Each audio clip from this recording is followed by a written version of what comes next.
तर यशश्री केणी आहे आणि मी एपिडेमिओलॉजी कस्तुरबा मध्ये मेडिकल ऑफिसरचं काम करते आणि मी IDSP officer incharge of corona control in Mumbai आहे. इकडे मला तुम्ही सगळ्यांनी कोरोनाबद्दल माहिती देण्यासाठी आमंत्रण दिलेलं आहे. तो I will be more than happy to address that.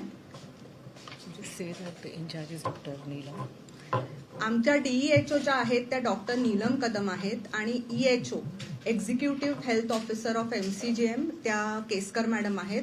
तुम्ही सगळे त्यांना ओळखतातच. तर करोना भरपूर चाललंय. तर करोना म्हणजे नक्की काय? तर corona viruses is a group of viruses आणि ते ऑलरेडी वर्ल्ड वाईड आपल्याकडे एक्झिस्टंट होते. असं नाही आहे की करोना काहीतरी नवीन आहे वगैरे. In the form of SARS और मर्स हे एपिडेमिक्स ऑलरेडी आपल्याकडे आधी वर्ल्ड वाईड झालेले आहेत.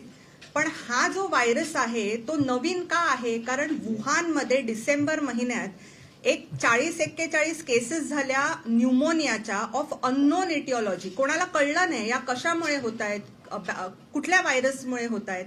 आणि नवीन प्रकारचा व्हायरस पण करोनाच्याच ग्रुपचा असा आढळला म्हणून त्याला नॉव्हेल करोना व्हायरस म्हणजे नॉव्हेल म्हणजे न्यू असं नाव दिलं गेलं. आता सार्स जे आहे त्याचं जिनोम आणि नॉव्हेल करोना व्हायरसचं जिनोम हे सारखं आहे म्हणून ऑलमोस्ट सारखं, not completely same but almost सारखं म्हणून WHO त्याला नवीन नाव दिलंय सार्स CoV-2 त्या व्हायरसचं नाव आणि COVID-19 हा त्या डिसीजचं नाव आहे ज्याच्यामुळे ज्या व्हायरसमुळे तो डिसीज होतो. आता तो कशामुळे पसरतो? तर इट इज नॉट एअरबॉर्न. तो हवेमार्फत नाही पसरत. It spreads through droplets.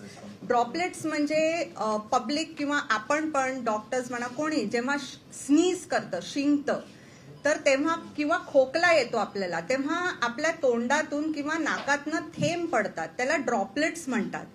पण ते खूप लांब जाऊ शकतात का? तर नाही.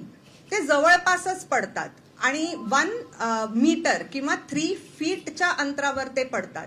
तर तो हा आजार हवेमार्फत नाही पसरत म्हणून भरपूर हा भीतीदायक आजार नाही आहे. पण ते थेंब जेव्हा समोर पडतात तेव्हा आयदर 1 मीटर अलीकडे जर का कोण उभं असेल आपल्या तर त्याला ते डायरेक्ट इन्फेक्शन होऊ शकतं किंवा जेव्हा ते ड्रॉपलेट्स हवेत पडतात तर ते टेबलवर पडू शकतात किंवा खुर्चीवर पडू शकतात आणि आजूबाजूचा माणूस जर का त्याला हात लावतो आणि मग तो हात नाकातोंडाशी जेव्हा तो घेतो तेव्हा त्याला ते इन्फेक्शन होऊ शकतं. बोलायचंय मॅडम का? तर आता आपण त्याचे सिम्पटम्स म्हणजे लक्षणं काय आहेत? तर अर्ली स्टेजला जेव्हा त्याची लागण होते तर लक्षणं काय असू शकतात? तर एकतर ताप हाय ग्रेड असू शकतो ग्रेटर दॅन 38 डिग्री सेल्सिअस किंवा रेस्पिरेटरी सिम्पटम्स म्हणजे कॉफ, खोकला, अनेकदा ड्राय कॉफ असतो, शॉर्टनेस ऑफ ब्रेथ, थोडा दमा लागणे, सर्दी, थकवा येणे, नॉशिया, वॉमिटिंग, डायरिया हे सगळे एटिपिकल सिम्पटम्स आहेत. पण महत्वाचे कुठले आहेत? ताप, सर्दी, खोकला आणि घसादुखी. कधी कधी डोकेदुखी पण होऊ शकतं आणि खूप जर का तो ऍडव्हान्स झाला तर त्याच्यात न्यूमोनिया आणि ब्रॉन्कायटिस पण होऊ शकतं. पण ह्यात घाबरायचं का कारण नाहीये? कारण चायनामध्ये एक स्टडी झाली. चायनाचे जे कन्फर्म्ड केसेस होते COVID-19चे 72,314 केसेस होते. त्यात असं आढळलं गेलं की माइल्ड केसेस 81% होते. म्हणजे त्यांना माहीत सुद्धा नव्हतं हा व्हायरस कुठला आहे. तेव्हा अचानक हा स्प्रेड झाला तरी जे केसेस होते त्याच्यात 81% हे माइल्ड होते आणि सिव्हिअर 14% आणि क्रिटिकल 4.7% होते. तर ह्याचा अर्थ काय की तुम्हाला जर का माइल्ड व्हायरल सिम्पटम्स झाले आणि तुम्ही लवकरात लवकर त्याच्यावर उपाय घेतला तर हा आजार लगेच बरा होऊ शकतो. आता हे पुढची स्लाइड पण त्याचा एव्हिडन्स आहे.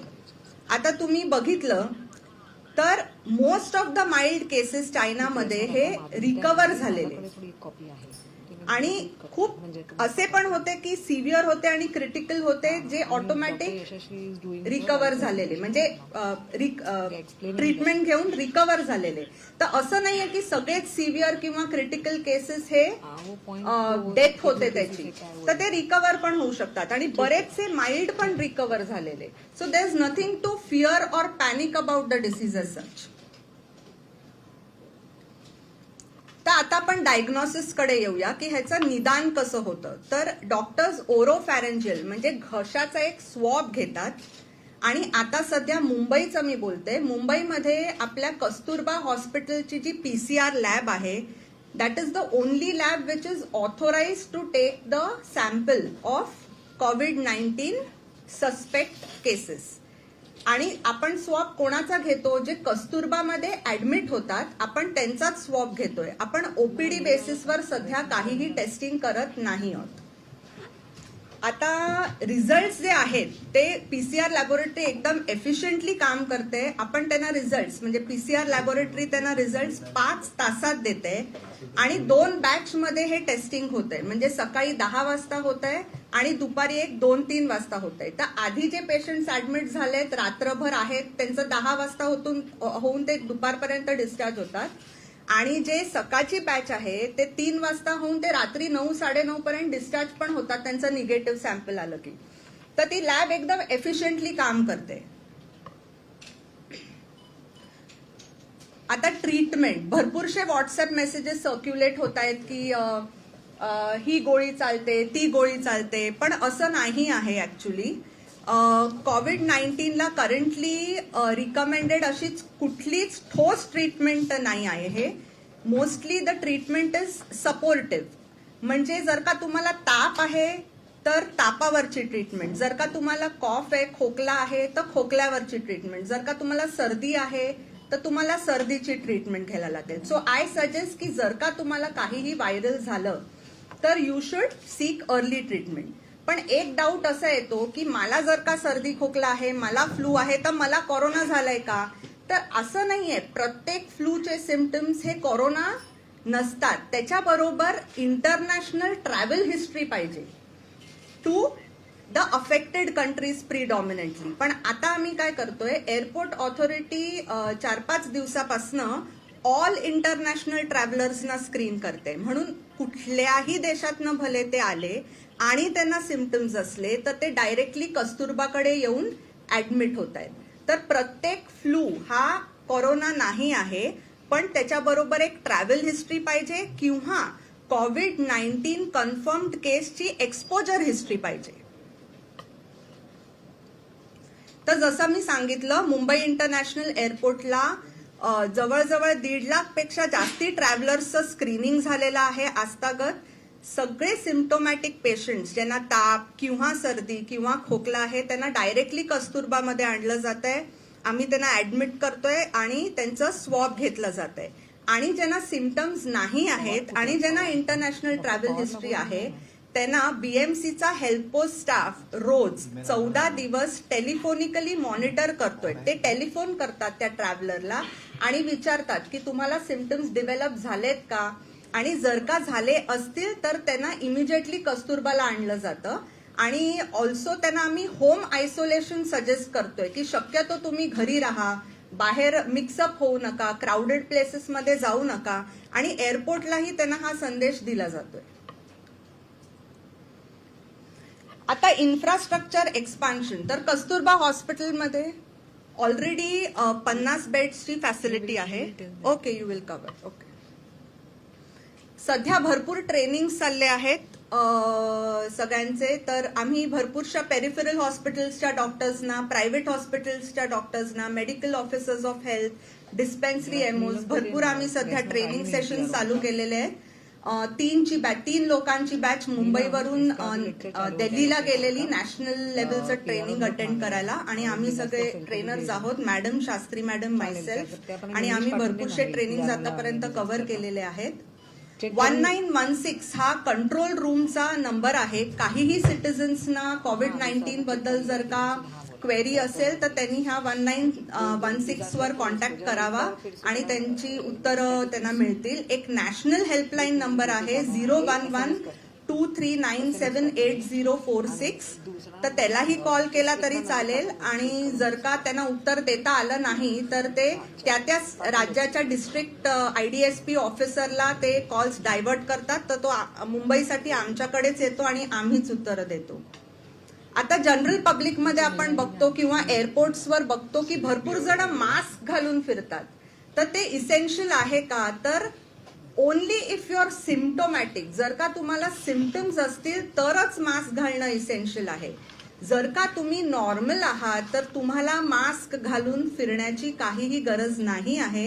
कारण if you wear a mask, तुम्ही काय करता, फोन आला की मास्क खाली ओढता, अनेकदा तो ऍडजस्ट करतात आणि मास्कचा जो आउटर सरफेस असतो त्याच्यावर जास्ती इन्फेक्शन असतं, जास्ती जर्म्स असतात. तर यू टेंड टू पुल द मास्क. आणि मास्क घालायचं आणि काढायची पण एक टेक्निक आहे.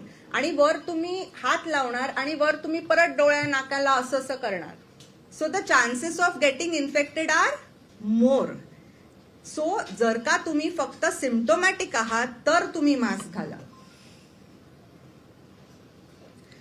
व्हेरी इम्पॉर्टंट इज सतत हात धुणं. Hand washing is the key. कारण आपल्या हातावर भरपूर जर्म्स असतात, राईट. आणि हात पण व्यवस्थित धुवायचे. कारण वी युजली टेंड कसं आपण असं धुतो पण सगळे सरफेसेस धुवायला पाहिजेत आणि कमीत कमी 20 मिनिटं 20 सेकंद हे हात धुवायला पाहिजेत. म्हणजे विथ नकल्स, इकडे मध्ये गॅप्स आहेत, हे सगळं व्यवस्थित धुवायला पाहिजे. आणि with soap and water. Soap water is the best. Correct madam. आणि प्रत्येक वेळा डोळ्याला तोंडाला हात लावणं हे बंद करा. आणि कशालाही हात लावला, पेट्सना हात लावला, तुमच्याकडे जर का पेट्स असेल तरी हात धुवा. थोडे मिथ्स आहेत की आम्ही नॉनव्हेज वगैरे खाऊ शकतो का, अॅनिमल्स मध्ये आहे का, तर हे टोटली रॉंग आहे. भरपूर नॉनव्हेज खा, मजेत राहा, फक्त ते व्यवस्थित शिजवून खा. भाज्या खाल्ल्या तर त्या धुवून खा. सध्या पेट अॅनिमल्स मध्ये हा व्हायरस सर्क्युलेट करतोय असं मिथ चाललेलं आहे, तर ते चुकीचं आहे. काहीही पेट अॅनिमल्स मध्ये सध्या तरी इंडियात व्हायरस सर्क्युलेट करतोय असं नाही आहे. पण जर का तुम्ही पेट अॅनिमल्सना हात लावला तर ते व्यवस्थित हात धुवा. हा आजार सगळ्या वयांना होऊ शकतो. फक्त जे एल्डरली आहेत, म्हणजे अबाव 60 इयर्स वगैरे आणि ज्यांना थोडं त्रास आहे, हायपरटेन्शन वगैरे, ते जास्ती ससेप्टेबल आहेत. पण ह्याचा अर्थ असा नाही की ते रिकवर होऊ शकत नाही. त्यांनी जास्ती काळजी घ्यावी. प्रेग्नंट वुमननी जास्ती काळजी घ्यावी. लहान मुलांनी जास्ती काळजी घ्यावी. जसं मी म्हटलं, ते व्हॉट्सअप मेसेजेस जे सर्क्युलेट होत आहेत की ही ट्रीटमेंट आहे, ती ट्रीटमेंट आहे, ह्याच्यावर काहीही ठोस उपाय नाहीये. कारण ट्रायल्स ऑफ मेडिसिन्स अजून चालू आहेत. तर ट्रीटमेंट इज सपोर्टिव्ह. जे आपण व्हायरल सिम्पटम्सवर घेतो तीच ट्रीटमेंट. गरम ह्याच्यात तो सर्व्हाइव्ह होऊ शकतो का, तर हो, तो सर्व्हाइव्ह होऊ शकतो गरम क्लायमेटमध्ये. एक मेसेज की अजिबात पॅनिक करू नका. आणि सध्या मुंबई महानगरपालिकेने व्यवस्थित उपाययोजना केलेल्या आहेत हे सगळं व्यवस्थित कंट्रोलमध्ये ठेवायला. So don't panic. 1916 हे आमचा हेल्पलाईन नंबर आहे. तुम्हाला काहीही ऍडवाइस पाहिजे तर you can always call that number.